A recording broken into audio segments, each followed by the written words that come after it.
So now that our technical difficulties are behind us, knock on wood, I'd like to introduce myself. I am Bruce Carney, and I'm the person who started the Mountain View Solar Buyers Group.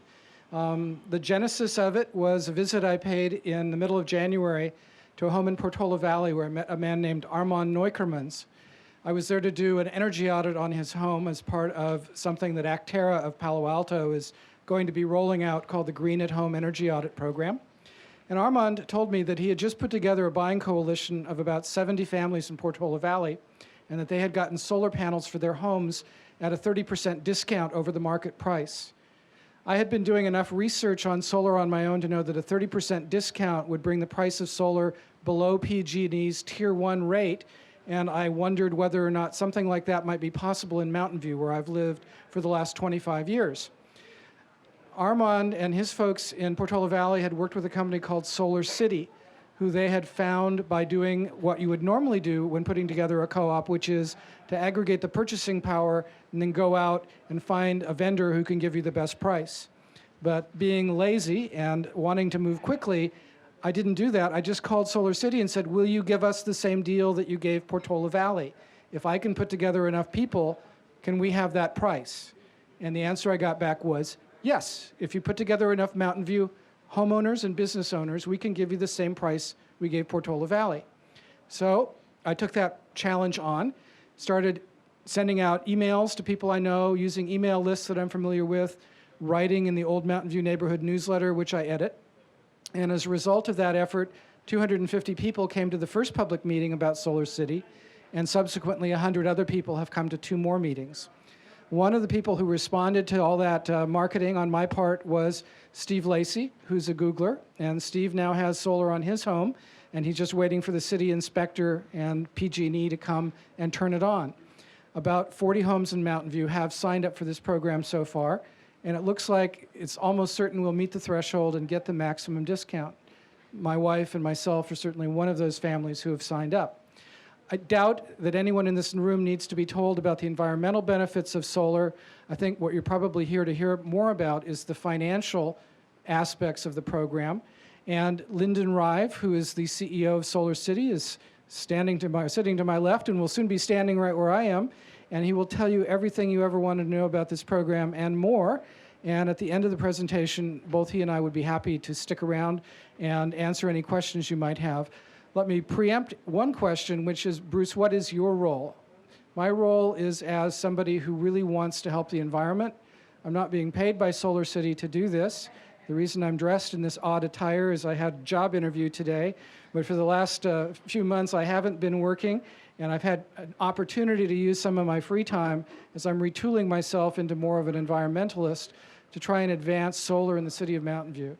I mean, if I can spend $12,000 of my money and leverage $1 million of my neighbor's money to put solar on their rooftops, it will be the best investment of time and my money that I've ever put out. So please give Lyndon your attention.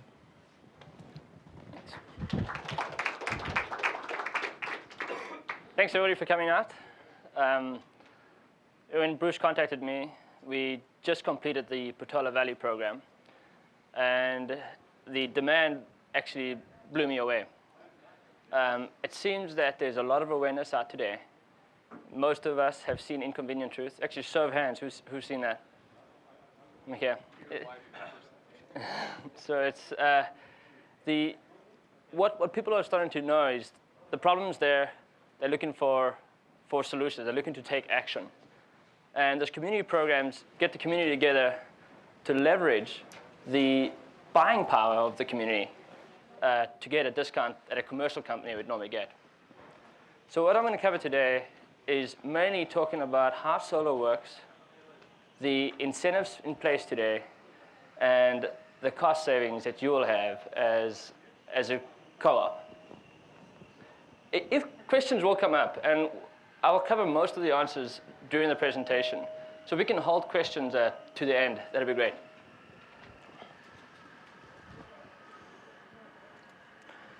This is a quote from Bruce that I always use. I really think it's impactful.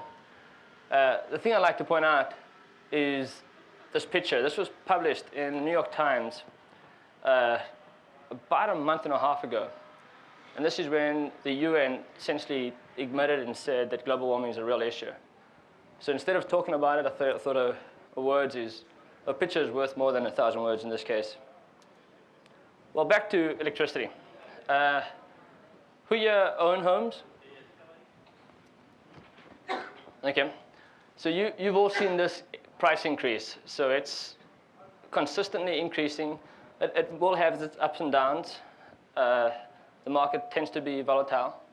But over the last 30 years, it increases and it's going to stay increasing.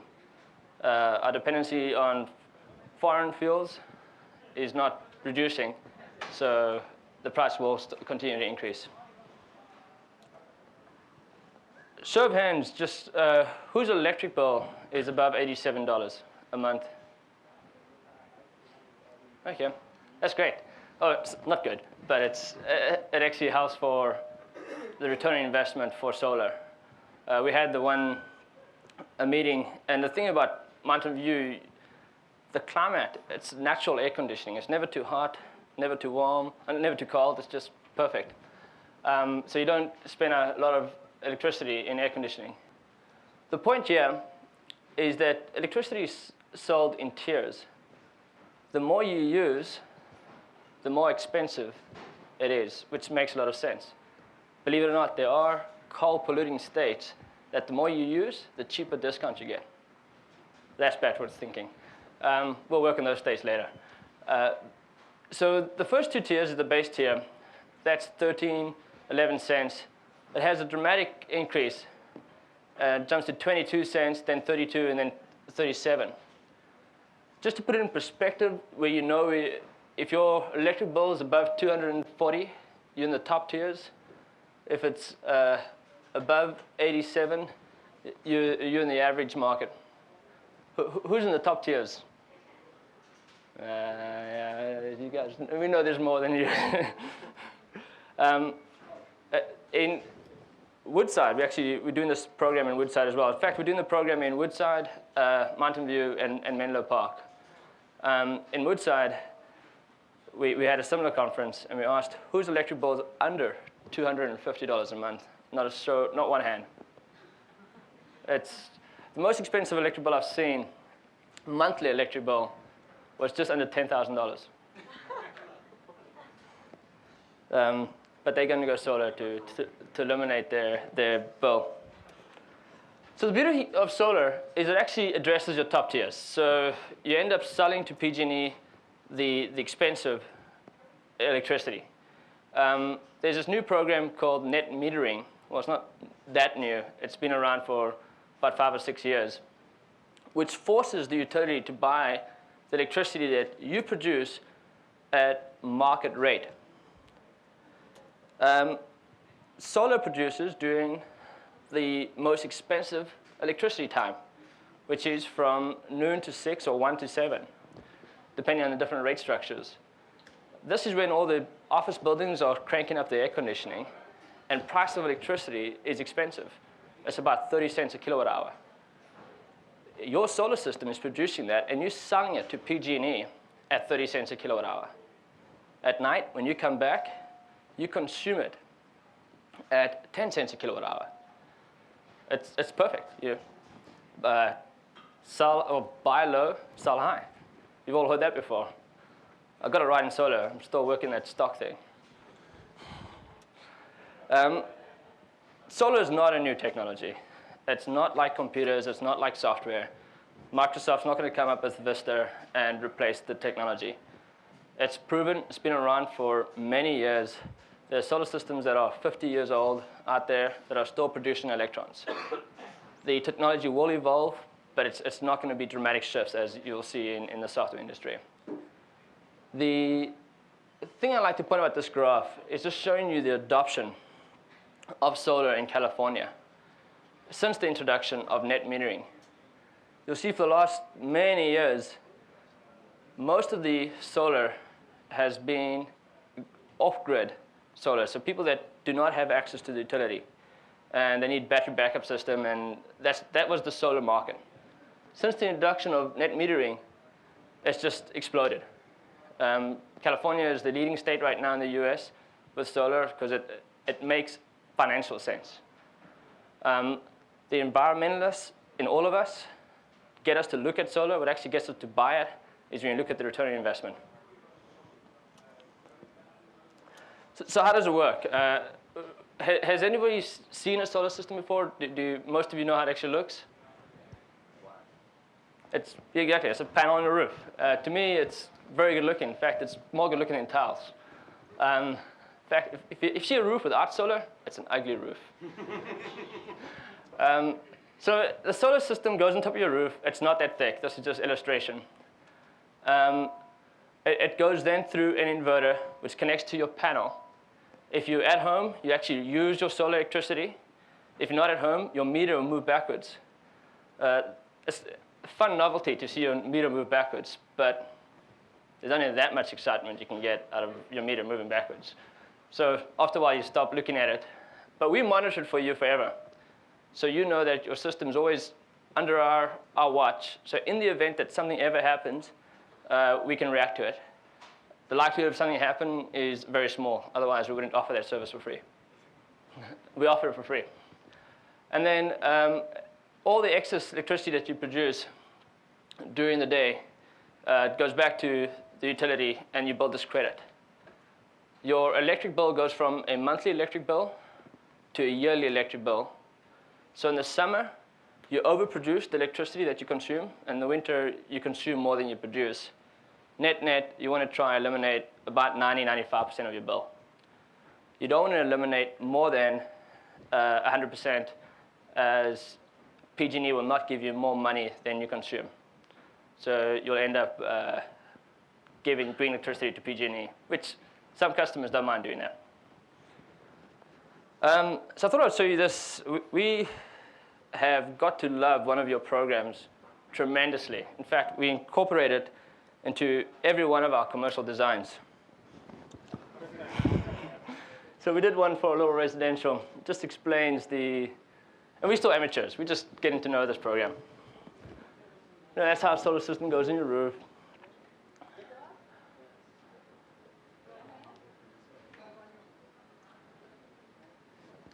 See the cool shading analysis? This is not us, of course. You know this. For those who don't know, this is your tool, SketchUp. You all familiar with SketchUp?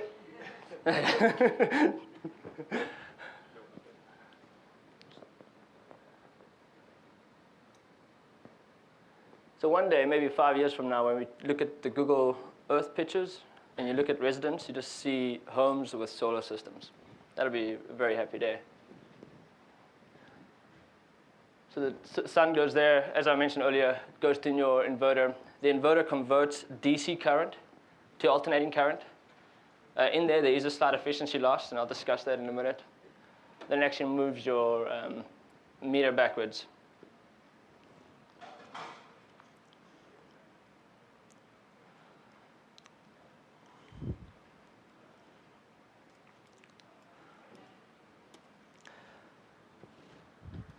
So in the conversion of DC to AC, there is some efficiency loss. Direct current is what gets produced from the solar modules itself. It goes into the inverter and gets converted into alternating current, which is what the grid uses, what your house uses. In that loss, there's about a 15 to 18% loss. There's also something called the CEC rating for the solar panel. The panel manufacturers rate the efficiency of their own products. Well, of course, there's slight bias in their own rating. So the CEC rates every module themselves. And you combine those things together. You combine the efficiency loss of the inverter, the true module rating, the AC module rating, and the heat will give you the AC result.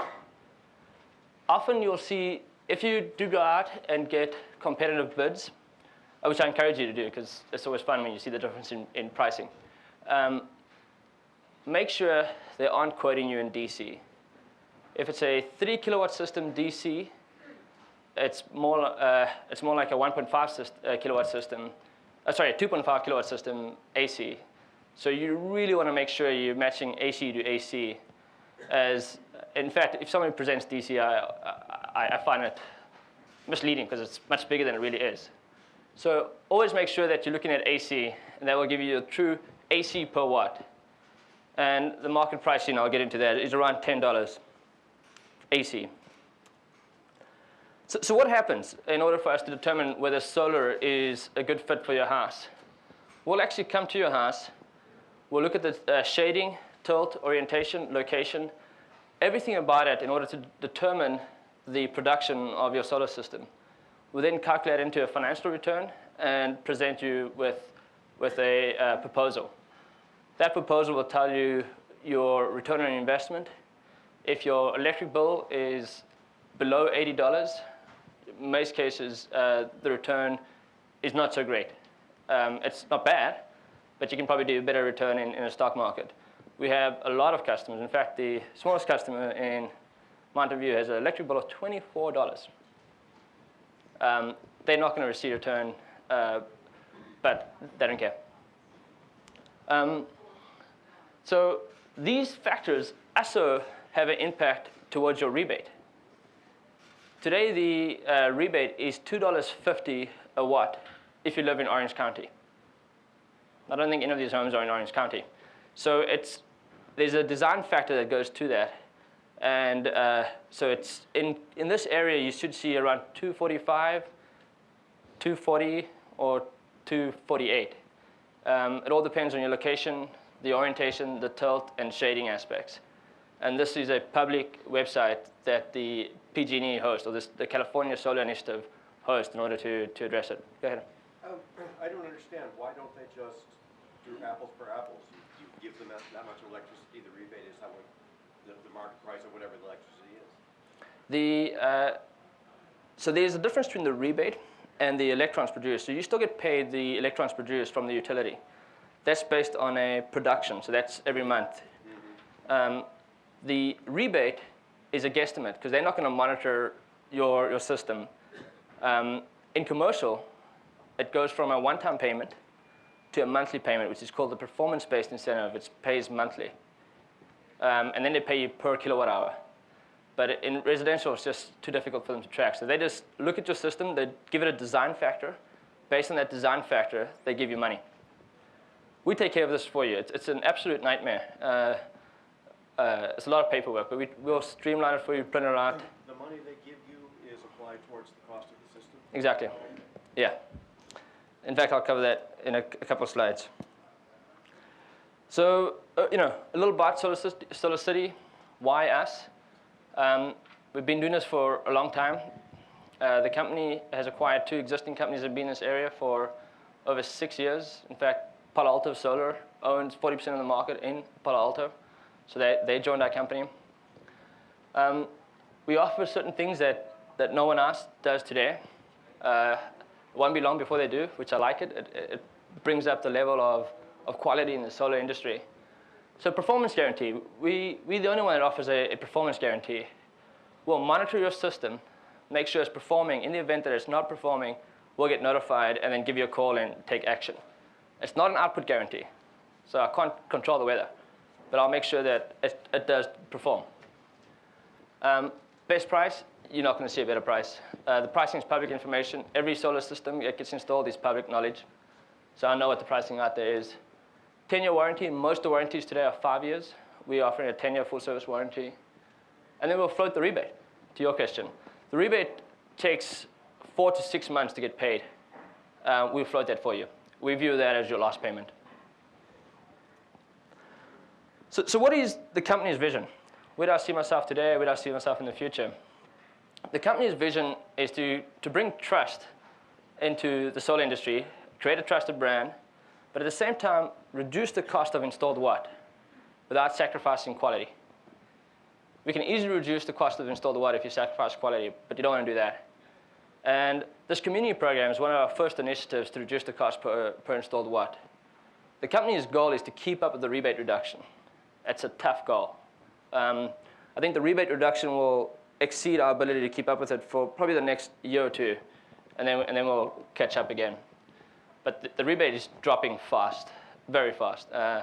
We are in the level that we should be, that they were forecast us to be at this time with the rebate in 2009, and we're 3 months into the program. So it's almost a 12x incorrect forecast. This is especially for commercial. We have the highest certification available.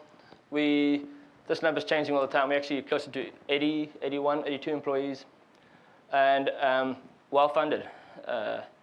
The main funder is a person named Elon Musk. He was the founder of PayPal. He also is the primary investor in Tesla Motors. Have you heard of Tesla Motors? So he really has an incredible vision. You combine electric vehicles with solar, you are carbon neutral. In fact, you can even be carbon positive. So it really creates a sustainable life or renewable life. This is a demonstration of our technology. So our technology is still in development.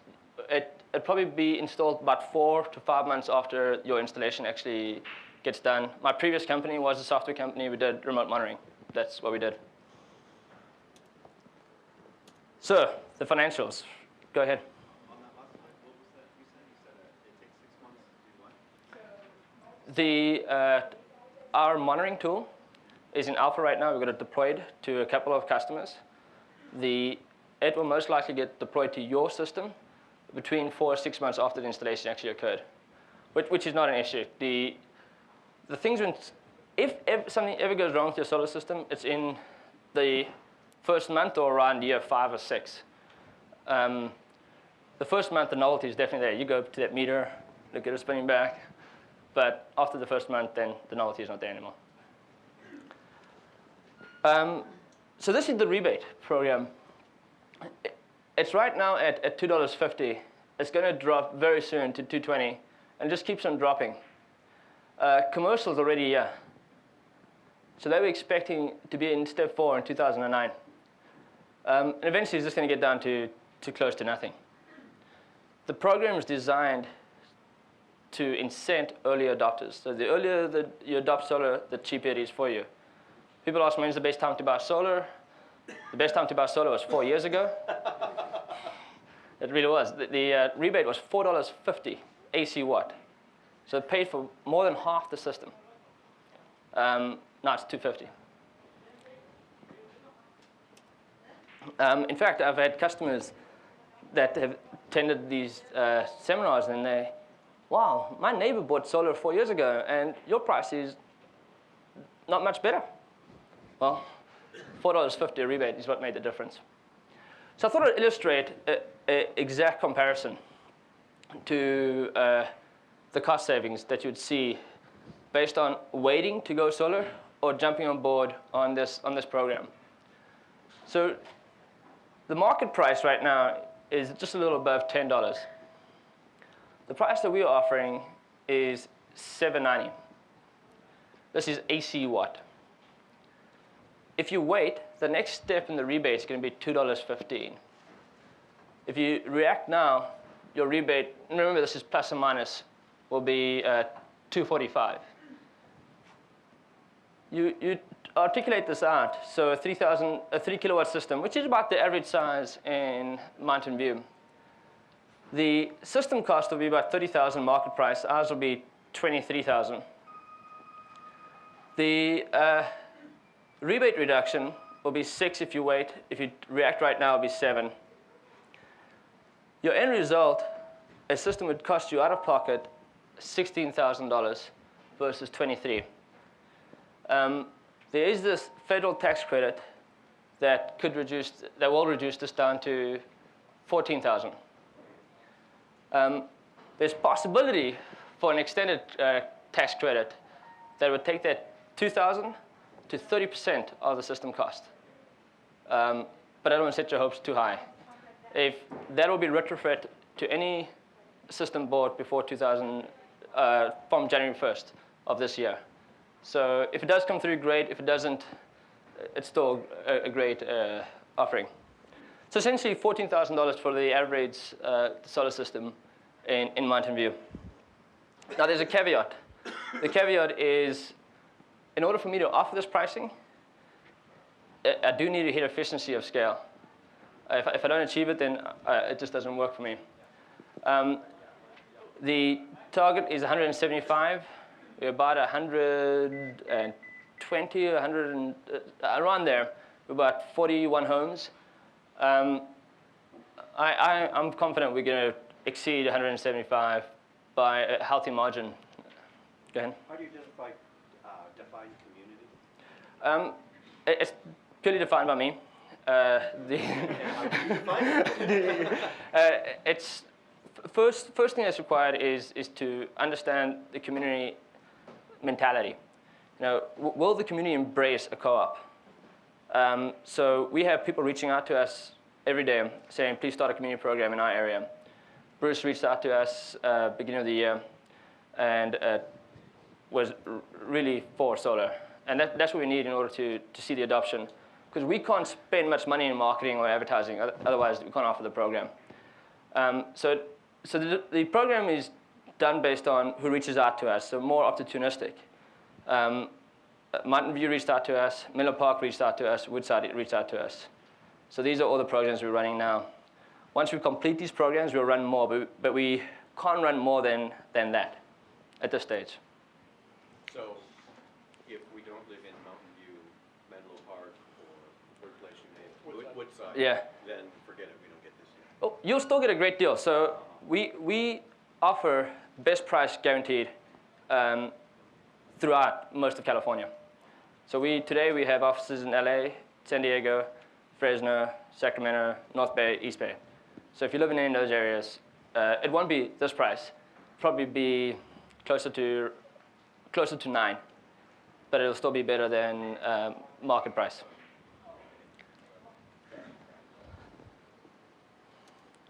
Thought I'd give a few more examples. So if your electric bill's around 80, you probably could do with the 3 kilowatt system. Cost you about 15,000. You'd save 7,000 from market price. If you have a high electric bill, for those who did not want to put up their hands, 7.5 kilowatt system will cost a little more, but your payback's a lot faster. So I like this illustration saying that essentially the larger your electric bill, the better the return on investment. That customer I talked to you about that had that massive electric bill, they have a 5-year payback. Now there's this new bank called New Resource Bank. Have any of you heard of this bank in San Francisco?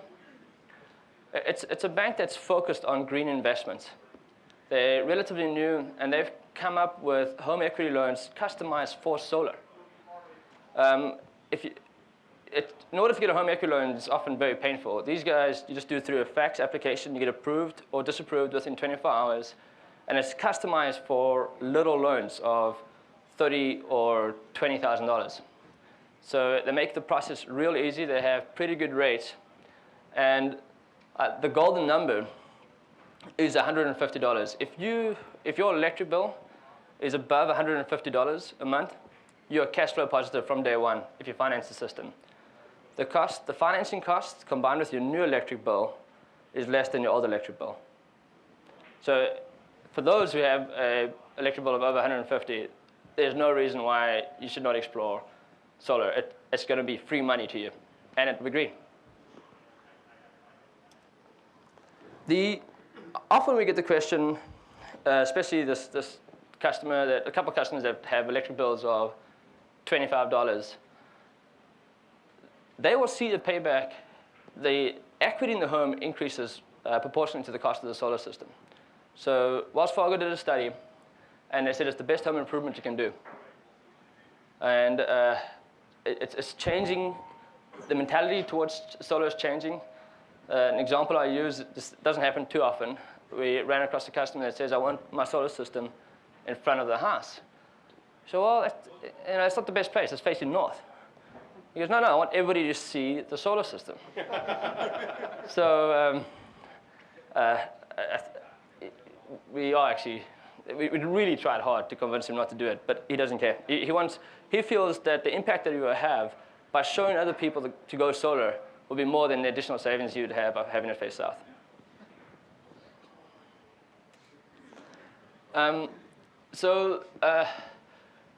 Not all homes are the same. I wish they were, but they're not. So some homes are 3 stories high, tile roof, and somewhat of a death trap. So you've got to tie down, and it takes a lot of time to install.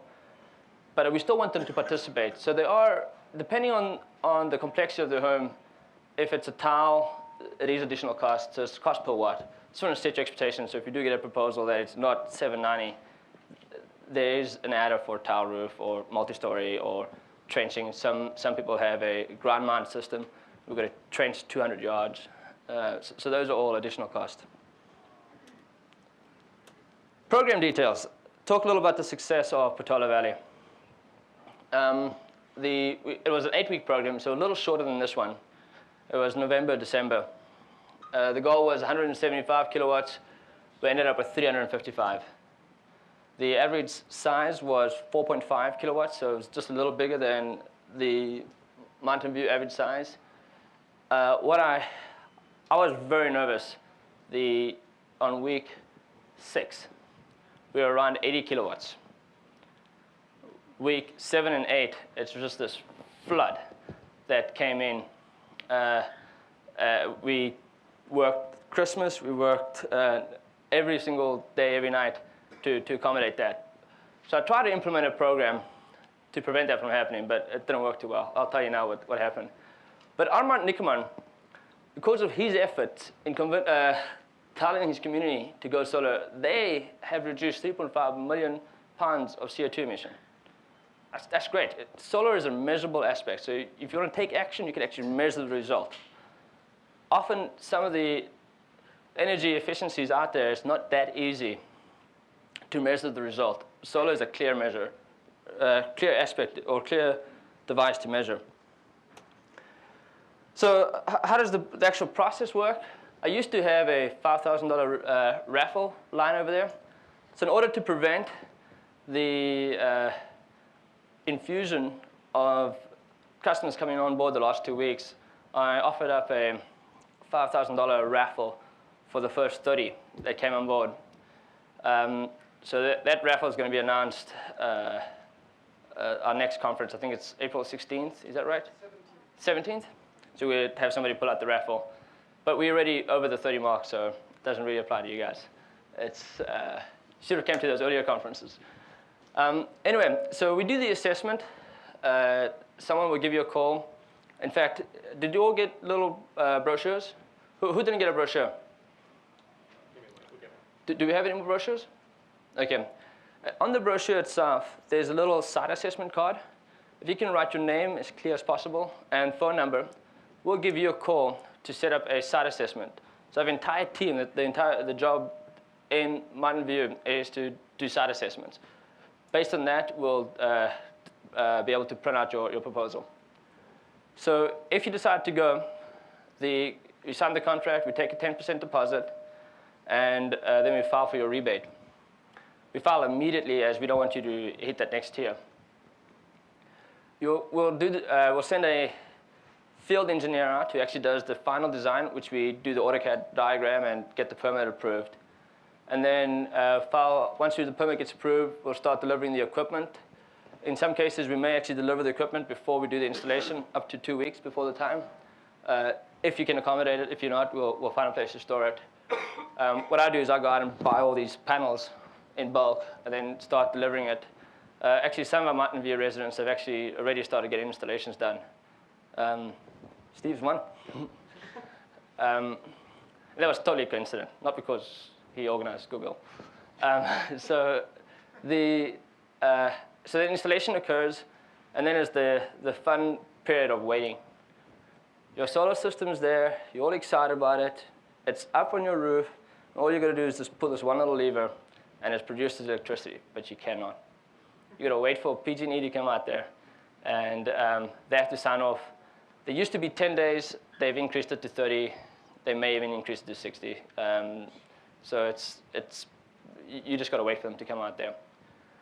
Once the sign-off occurs, then the rebate gets approved. That's essentially your final payment. When we deliver the equipment, that's your final cash payment, But your true final payment is when you sign off the rebate to us.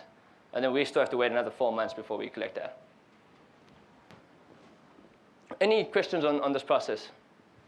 Go ahead. Have you ever heard of anybody pulling that lever before PG&E came? I haven't heard of a SAW. And maybe every one of my customers, but it happens all the time. If it does happen, I'll just recommend you turn it off before the PG&E guy shows up. They don't like it. Did you turn it on? You turned it on, hey? Yeah, I have it on during the weekends. Yeah. But I don't know when they're going to show up, so. Yeah, they're so used to it, but it's not recommended. I get a hand slap. Go ahead. Is there equipment that can be run directly from DC power? It's tough, but you can't sell it back to the utility there. So that's where you make your money. Who's the final rebate payment coming from? The California Solar Initiative, which is actually managed by PG&E. Or it's managed by whichever the utility is in the area. So it could be Southern California Edison if you're in Southern California. And then you also said we can't get paid for more electricity than you consume. That's right. Can you talk about that a little bit more? So the program is designed to eliminate your bill. If you have a solar system, let's say you only need a 3 kilowatt system, you install a 6 kilowatt system. That excess electricity that you produce, PG&E thanks you. They won't even send you a gift card, but they thank you. You're just giving electricity to your neighbors. Green electricity, but there's no compensation. It doesn't add up to the next year. So it just, after the year, they take your credit. And if you produce more than you consume, then it's just lost money. Excuse me, is there any legislation in place to change that? They might. There's some push, but even if they were to change, it'll be at wholesale, not at retail. So it'll be reduced down to 4 cents a kilowatt hour, and it's still not worth it. When we size your system, we take entire years of electric bill to get a really close estimate, and it's pretty accurate. So we normally do around 90–95%, unless you're getting a Tesla, and then we add additional kilowatt, 1.5 kilowatts, 2 kilowatts. So we actually install the charging stations for the Teslas. So we do have a few customers that do have Teslas. Go ahead. You said the rebate is based on the size of the system, so if you get one that's a little bit too big, you still get a higher rebate. Is that true? They also base it on your electricity consumption. If you size the system larger than your production, and you say why you're doing it, then they will pay you that additional rebate. If you're just doing it and you can't justify why, then you won't get that additional rebate. In fact, they won't even approve your application. Go ahead. So we could just say that we're planning to buy an electric car and we need the extra. Yeah, you could, exactly. Yeah, no problem. Now, But remember, the payback won't occur because most of your money is from net metering. And so you get the rebate additional discount, but you're not going to make your money back from the electricity. now over time, do the solar panels lose a little bit of efficiency so that if you maybe should scale it up a little bit, anticipating a little loss in the future? Yeah, it's minuscule. It really is tiny. So 0.5%, forecasted 0.5% per year. So it's really, really tiny. I'd really suggest sticking to no more than 95%. In fact, if you have the consultant come out, doesn't like this hand. I'll leave the hand down here. If you have the consultant come out, they could even toggle. The cost difference between making it 95 to, let's say, 98%, it's a big difference because you're hitting those bottom tiers instead of the higher tiers. I have a question about how it works. So do we have, does PG&E have to be working in order for us to get electricity? Great question. So what happens if there's a blackout, in other words? Your solar system will not be producing electricity. So the inverter senses the frequency of the utility. It's a safety precaution, because if there's a blackout, PG&E is sending somebody else to fix the problem. They think the electricity is off. If the electricity is not off, they're going to get a shock. So it turns off. So it's built into it, so it has to turn off. Are there smart systems that are available that can detect when the grid goes offline and put your system completely offline until grid power is restored? Yeah, there's this product called GridPoint. It's not cheap. It's about $10,000. It has a set of batteries in it as well. And then if the utility goes off, you can wire it with certain, whatever load you want it to carry. And it has 3 kilowatt hours built into it. But any battery backup system, unless there's a specific need for you, it makes no sense whatsoever. You do run across the 1 or 2 individuals that absolutely hate not having power for 1 hour. And they're willing to pay $10,000 to prevent that from happening. But it's not a financial decision at all. You talked about the meter going backwards. Yeah. The rates are different during the day and at night. So how do they know when it's not just sampling the meter every month? They must sample it per hour. Or They sample it per hour. So you actually you get a different meter. So you get a time of use meter. oh, okay.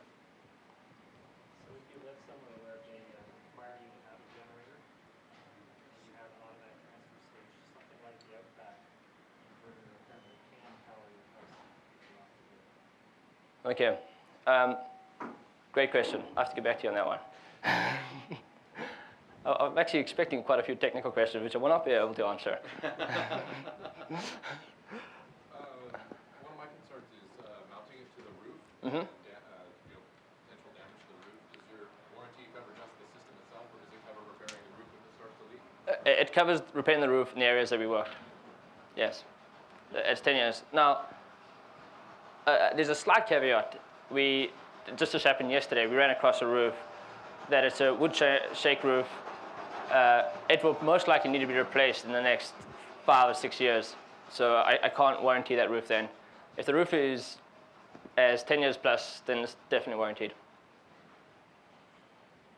If we have a roof that we think we might want to replace in the next 5 years, should we do that at the same time? Do that separately, or does your people do roofs too?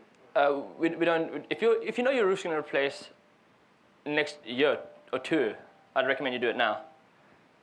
If your roof's going to be replaced, 5, let's say 10 years, that's the tough one. A rule of thumb that you can use is that the cost of moving it on and off is between 5 or 10% of the entire cost. So you can run your own numbers to see, by waiting, losing all that rebate, missing the program, is it cheaper than just to move it on and off? And I don't know that answer, but it's an easy formula to answer yourself. When we are in installation, can you talk a little about the tilting and direction? Sure. So the directions, most directions work well, other than north. We're in a pretty good area. The best, of course, is west, southwest, but all the others still work pretty well. There's some efficiency loss. The worst is north.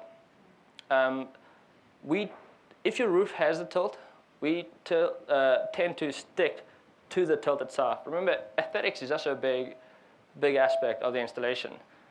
You run across some horrendous-looking solar systems where they have this roof and this big structure, like mounting it up. I mean, it looks pretty nasty. So for the additional 2% gain, we'd rather stick to the slope of the roof. If it's a flat roof, we do put a slight tilt to it.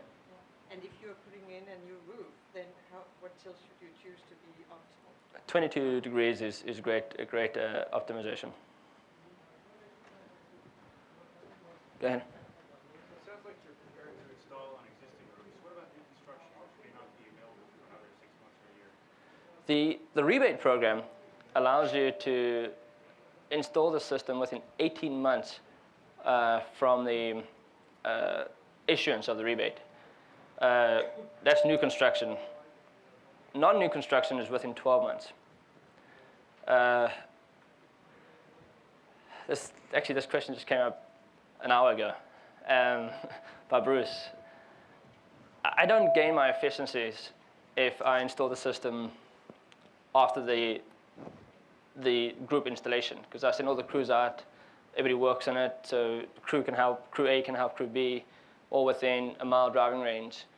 So I do rely on that. I'll still give you a good price though. Go ahead. This is a very egotistic question. People who have just moved into Portola Valley, will they still get a good price, or do they have to create a new community? No, they do get a good price. They actually get the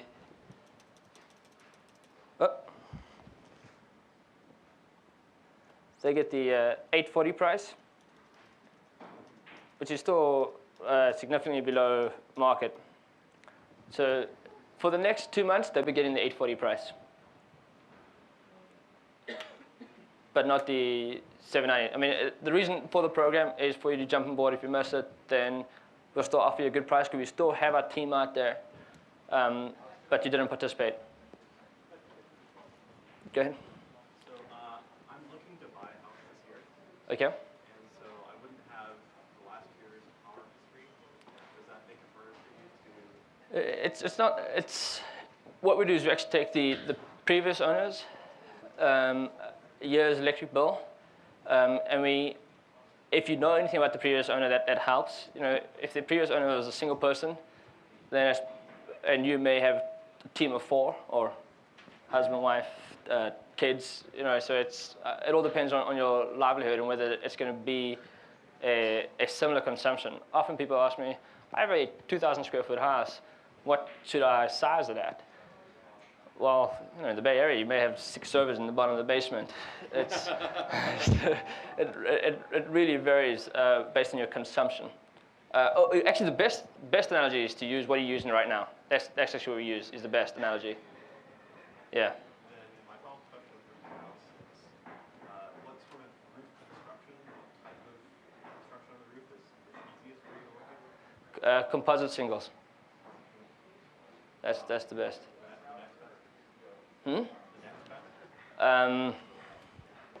It gets ugly from there. So I'd say cement tile. Well, a standing seam metal roof. Standing seam metal roof. That's you don't see those too often in residential, but that is the next easiest. In fact, standing seam metal roof is even easier than composite shingle. Then it goes into cement tile, Spanish tile, and then our favorite, wood shingles. And then flat roofs are not fun either. What about tar and gravel? Tar and gravel, it's Here in the area, they have quite a few. yeah. So it's around there by cement tiles. Steel tile, Calpax? I didn't hear the question. Steel tile, Calpax? We don't run across that actually. I think just ran across one the other day. I don't run across those steel tiles too many times. Harder, easy, or expensive or not? We priced it. What we did for that one is we priced it at a typical tile. Does the solar panel make the underlying roof warm? It actually Or is it shielded? it's shielded. So some of our customers intentionally shift the panels to where, let's say, the master bedroom is underneath it, so that the master bedroom is still cooler at the day. So it does shield. It absorbs all the light. And then there's a gap between the panel and the roof, and that allows for airflow. What is the date end of this co-op? 30 days from now, so end of the month, This co-op offer will be done. it'll be done. So then we close the program, and then we start all the installations. End of April. End of April? End of April. Yeah, 30 days from now. Yeah, it's the end of March right now, so 30th of April. So is it actually the boundaries of the city of Mountain View itself? Or what areas are you actually including in this? It's just Mountain View. Okay. Is there more than that? I don't know. The Mountain View area, I mean, could drift into Sunnyvale or. Is the address? What I'm hoping for, but Does the address say Mountain View? that's what he wants to know. Yeah, if the address says Mountain View, it's Mountain View. Oh, okay. Where is the Menlo Park program in terms of? It got launched last week. It ends the end of May. So it's a month later. Commercial actually has been extended to the end of May for Mountain View as well. So like 20 years ago, it seemed like most of the talk around solar was around using it to heat water. And these days, I almost hear nobody installing solar hot water heaters and everyone installing, PV. Is that just because of the rebate structure, or I feel like I actually spend more to heat water than I probably do for lights and electricity. Yeah, solar thermal has been around for a long time. The rebates make a big difference. It's two different skills. You're dealing with plumbers and electricians, and we only electricians. So there's not enough business in solar thermal for a company like us to get into it. So that's why the adoption probably is not that high. Plus, it does tend to have a lot more labor and maintenance associated than with electric. Lyndon, I'd like to tack on to that, because you're a solar electric guy. I looked into hot water heating, and if you can shift your use to demand hot water in the afternoon and evening, it may be an even better payback than solar electricity, but it really depends on that shift. It also may depend on how old your existing hot water tank is, and whether you've already invested in a tankless hot water heater. So the ROI is there, but it depends on some behavioral issues, whereas this, once it's up and running, you can just forget about it. Go ahead. The other point on that is PG&E doesn't buy your excess hot water. It just sits there and you use it anyhow. PG&E is a great battery. Actually, PG&E is the most efficient battery in the world. It's actually one of those few batteries that actually give you more power than if you need it, than you actually give it. Yeah. Yeah, I live in Santa Clara. We don't get our electricity from PG&E. Santa Clara has its own electric company. Yeah. How does that change things? It changes things quite dramatically. They do. Get up and leave is what you're saying. No. They actually, I think they have a more aggressive rebate program. Oh. I think theirs is around $3 a watt. But your cost of electricity is cheaper. So the final ROI is probably another 3 or 4 years on top of PG&E. But the rebate program is a little healthier. Palo Alto Utility is in the same situation. Do you have any plans for a community in Santa Clara? I also live in Santa Clara. Our next community that we're launching, right now the talk is San Jose. So Willow Glen, is that right, Heather? So that'd be the next one. And then we're going to do a neighborhoods program in Atherton. So Atherton has the highest electrical per square foot in the entire Northern California. So per square foot, so it's not because they have bigger houses they spend more electricity. Per square foot, the electrical consumption is the highest. Woodside is second. So the way I view it is get the polluters first, big polluters first. Go ahead. A lot of what you've been talking about is residential installations and how PG&E interacts. And what about apartment buildings? So there's like 12 apartment buildings near my house, and their roofs are flat and sunny. What would they do? Is there any instrument for them to somehow aggregate the people who live there? It's real tough. So how the program works is, if it's an apartment building, it's based on per meter. So you can't do one big install and have everybody drain off everybody's electricity, unless it's full service apartment buildings, which are very rare, where everybody shares the same electric bill. It's just it's like a levy. So then it's difficult. Plus you have to get buy-in from everyone. But if you own the apartment, no one can prevent you from doing it. So there's no homeowners association can prevent you from installing. There's law that passed that prevents them from doing it. But apartments are tough. Yeah. So much space. I mean, You think, exactly. We are speaking to some landlords that actually own the building themselves. And they're entertaining the idea of selling electricity to their tenants, where they move everything to a single meter. And because they're actually commercial, they can actually get commercial rates. But these landlords are kind of fat and happy, and they don't want to hassle with electricity. So I've heard things in newspapers where talking about new solar panels that are super flexible, where you can quite as efficient as the current solar panels, but the cost to actually buy them is much, much cheaper? Yes, so there's the existing thin film technology that's available, where the price difference is not much. It's a couple of pennies between traditional panels. There's new technology coming down the line, a company called NanoSolar and Mio Solar. It'll be a long time before that gets adopted in the residential market. I'm excited about it because it will eliminate some of the strain that we face in the availability of panels, and that will help us keep up with the reduction of rebate. But it'll be a long time before it gets adopted in residential. Just square footage of your roof, you just do not have enough space. Go ahead. What's the technology, the panels you're using, who makes them, and what's the efficiency? So for this program, we use BP Solar, and the efficiency is around 14%. But it's the top manufacturers today. Number one, based on volume, is Sharp, BP, SolarWorld, Kyocera,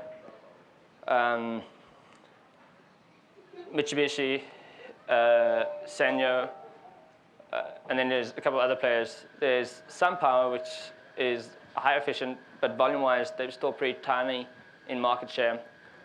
Price per watt, it's a little more expensive. So we do offer Sanyo modules, which is the most efficient module on the market today. SunPower is the most efficient cell. They actually have the most efficient module, but its price per watt is a little more expensive. It's about 50 cents additional. So unless you have roof space limitations, financially, I would not recommend it. Go ahead. How big a roof do you need for a 3 kilowatt system? About 300 square feet. So 1 kilowatt equals 100 square feet, roughly. Go ahead. You put one of these panels on your house. I assume that means your house will be reassessed and your property taxes will go up? Great question. So there's exemption. So your property tax did not increase for solar investment. That would suck, eh?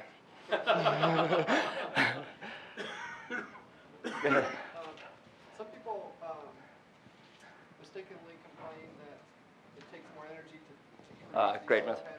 panels than it does to that you get these on, which I believe is not true, but could you say something? Yeah, so in order to grow silicon, the amount of energy that it takes to create an ingot and then actually make the panels and go through that whole process is a fair amount of energy. So often, some of those who have published, using some analogy 30 years ago, smoking wasn't bad for you. Have you guys seen Thank You for Smoking? Okay. So a lot of people are publishing bad stories about solar. In the reality, it's 2 to 3 years or 2 to 4 years, depending on the manufacturer, when the electricity produced from the panel exceeds the production from that panel. But yeah, Thank You for Smoking is a great movie. It just related to the energy industry, and it'll be the same thing 20 years from now. Yeah, okay, so I've got to wrap up. Last question. Have you run into any trouble with planning review anywhere? Yes, all the time, but we deal with that. So we take on the responsibility with either your homeowner association, with your permitting, your building department, with whoever we need to get the permit approved. Have you ever tried telling them that all solar installations in California are exempt from planning review, and how does that go? You got to play nice, because it's. And I'm actually thinking on doing this in Southern California. Actually, I'm considering taking on a legal battle for one of the planning review people. They charge 5% of the system cost for the permit. That's outrageous. So just on top of this, it's going to take another $3,000 to $5,000. So I'm not going to play nice with them, and it's illegal. Yeah, it's physically illegal. Okay, well, thank you very much for everybody coming out today. Really appreciate it. if you want a site assessment, just give me the cards. And if you want the brochures, they're right there on the table.